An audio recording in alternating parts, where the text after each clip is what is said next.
चलिए जानते हैं झारखंड की 25 बड़ी खबरों को सिर्फ 10 मिनट में। पर अभी तक आपने इस चैनल को सब्सक्राइब नहीं किया है तो सब्सक्राइब कर दें। झारखंड में वज्रपात और तेज बारिश का कहर। मानसून के दूसरे दिन 8 लोगों की मौत। आज कई जिलों में भारी बारिश का येलो अलर्ट।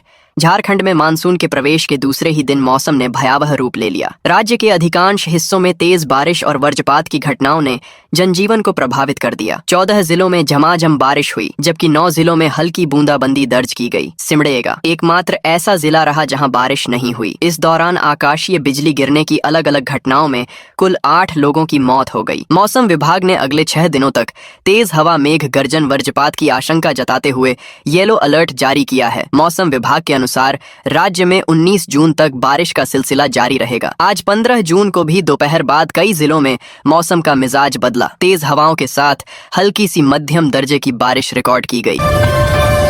मैया सम्मान योजना देवघर को मिले 382 करोड़ 30 जून से पहले खाते में आएगा 5,000 रुपए। झारखंड सरकार ने मुख्यमंत्री मैया सम्मान योजना के तहत देवघर जिले की लाखों महिलाओं को एक साथ दोहरी राहत दी है। राज्य सरकार द्वारा देवघर जिले को योजना के सुचारू संचालन के लिए कुल 382 करोड़ रुपए की भारी भरकम राशि उपलब्ध करा दी गई है। इस विशेष फंड में अप्रैल और मई महीने की बकाया राशि तो शामिल है ही, साथ ही जून, जुलाई, अगस्त और सितंबर माह के लिए भी एडवांस अग्रिम राशि आवंटित कर दी गई है। इस बड़ी वित्तीय मदद के बाद अब देवघर जिले की लाभुक महिलाओं को सितंबर महीने तक भुगतान के लिए किसी प्रकार का इंतजार नहीं करना पड़ेगा और प्रत्येक माह निर्धारित समय पर सहायता राशि सीधे उनके बैंक खातों में ट्रांसफर कर दी जाएगी। सरकार के इस कदम से जिले की लाखों महिलाओं में खुशी की लहर है।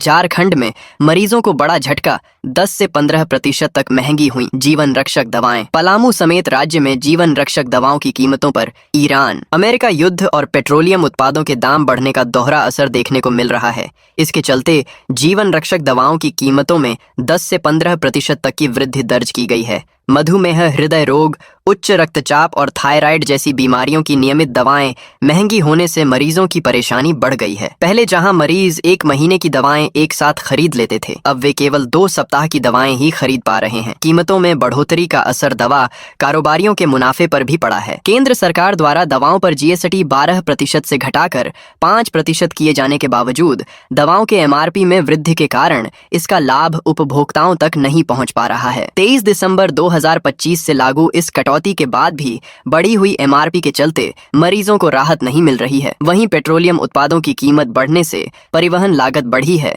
जिससे दवा कारोबारियों के मार्जिन पर भी असर पड़ा है।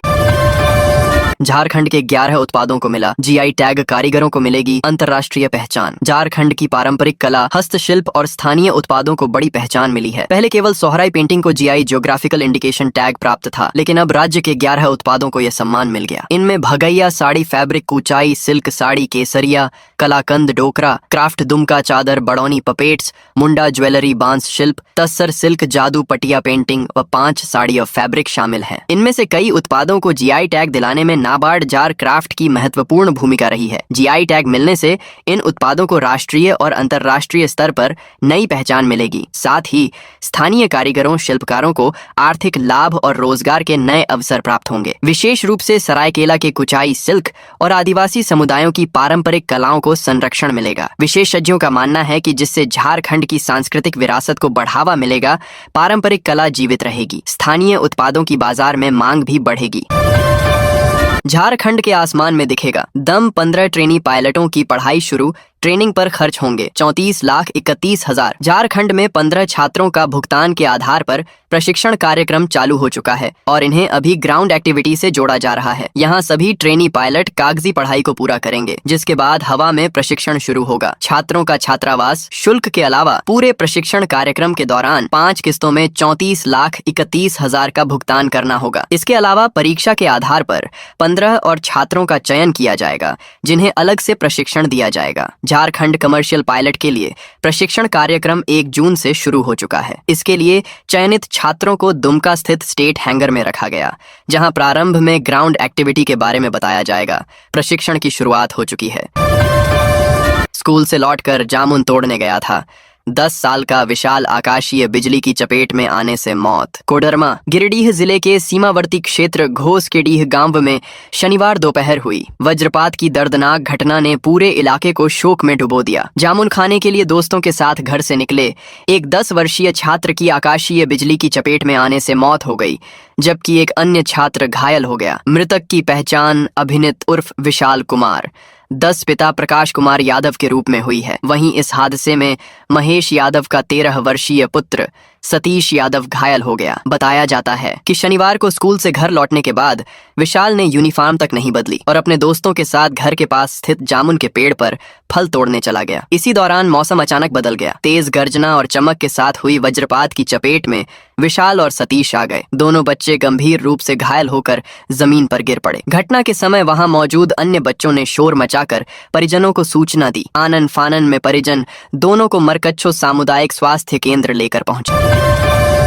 देवघर में 3 साइबर अपराधी गिरफ्तार। गूगल पे फोन पे के नाम पर करते थे ठगी में इस्तेमाल 7 मोबाइल और सिम कार्ड जेतीत। देवघर साइबर थाना पुलिस ने सारठ क्षेत्र के सुरासुरा जंगल में छापेमारी कर 3 साइबर अपराधियों को गिरफ्तार किया। गिरफ्तार आरोपियों की पहचान सिराजुद्दीन अंसारी, चंदन कुमार दास, निलोय कुमार दास के रूप में हुई। इनके पास से ठगी में इस्तेमाल किए जा रहे 7 मोबाइल फोन, 7 सिम कार्ड बरामद किए गए। पुलिस अब जब्त सामान की जांच कर गिरोह के नेटवर्क और अन्य सदस्यों का पता लगाने में जुटी है। जांच में पता चला है कि आरोपी Flipkart, Amazon, Airtel banking, Google पे और फोन पे के फर्जी अधिकारी बनकर लोगों से बैंकिंग जानकारी हासिल करते थे, खातों से पैसे उड़ा लेते थे। इसके अलावा पीएम किसान योजना, बिजली बिल, आरटीओ चालान के नाम पर फर्जी एपीके फाइल भेजकर मोबाइल हैक करने की भी साजिश करते थे। पुलिस ने लोगों से सतर्क रहने, साइबर ठगी होने पर तुरंत हेल्पलाइन नंबर 1930 पर शिकायत करने की अपील की है। दोस्तों के साथ नहाने गया था। इमरान बंद खदान में डूबने से हुई मौत। पाकुड़ जिले के नगर थाना क्षेत्र स्थित सोना जोड़ी की एक बंद पत्थर खदान में नहाने के दौरान डूबने से 19 वर्षीय युवक की मौत हो गई। इस दर्दनाक हादसे के बाद मृतक के परिवार में मातम पसरा हुआ और पूरे इलाके में शोक की लहर दौड़ गई। प्राप्त जानकारी के अनुसार 16 घड़िया के नयापाड़ा गांव निवासी हारून अंसारी के पुत्र मोहम्मद इमरान अंसारी अपने कुछ दोस्तों के साथ रविवार को सोना जोड़ी स्थित बंद पत्थर खदान में नहाने गए। इसी दौरान इमरान गहरे पानी में चला गया, डूब गया। काफी देर तक इमरान के नजर नहीं आने पर उसके दोस्तों, आसपास मौजूद लोगों ने उसकी तलाश शुरू की। घटना की सूचना मिलते ही बड़ी संख्या में ग्रामीण मौके पर पहुंच गए। पंचायत के पूर्व उप मुखिया सफीक अंसारी ने तत्काल नगर थाना पुलिस को उसकी जानकारी दी। सूचना मिलते ही पुलिस घटनास्थल पर पहुंची। देवघर में इमली के पेड़ से टकराया ट्रक का केबिन पेड़ में जा धंसा। ड्राइवर की मौके पर ही मौत, खलासी हुआ घायल। देवघर जिले के गुड़ थाना क्षेत्र में जगदीशपुर हटिया के पास आज रविवार को एक दर्दनाक सड़क हादसे में लोहे का सरिया लदा। ट्रक अनियंत्रित होकर सड़क के बीच खड़े पुराने इमली के पेड़ से टकरा गया। टक्कर इतनी भीषण थी कि ट्रक का केबिन पेड़ में जा धंसा, पूरी तरह क्षतिग्रस्त हो गया। हादसे में चालक श्रीकांत यादव निवासी शेखपुरा विहार की मौके पर ही मौत हो गई, जबकि खलासी गंभीर रूप से घायल हो गया। स्थानीय लोगों की मदद से घायल को अस्पताल पहुंचाया गया, जहां उसका इलाज जारी है। हादसे के बाद चालक का शव काफी देर तक केबिन में फंसा रहा, जिसे पुलिस और स्थानीय लोगों की मदद से बाहर निकाला गया। सूचना पर बुढ़ई थाना पुलिस मौके पर पहुंची और शव को पोस्टमार्टम के लिए भेज दिया। गिरिडीह में खौफनाक वारदात, पति ने ग्राइंडर मशीन से रेत डाला, पत्नी का गला हुआ गिरफ्तार। गिरिडीह जिले के बिरनी में दिल दहला देने वाली एक घटना घटी है। यहाँ पर पति ने अपनी अधेड़ पत्नी की हत्या कर दी। हत्या टाइल्स मार्बल काटने वाली ग्राइंडर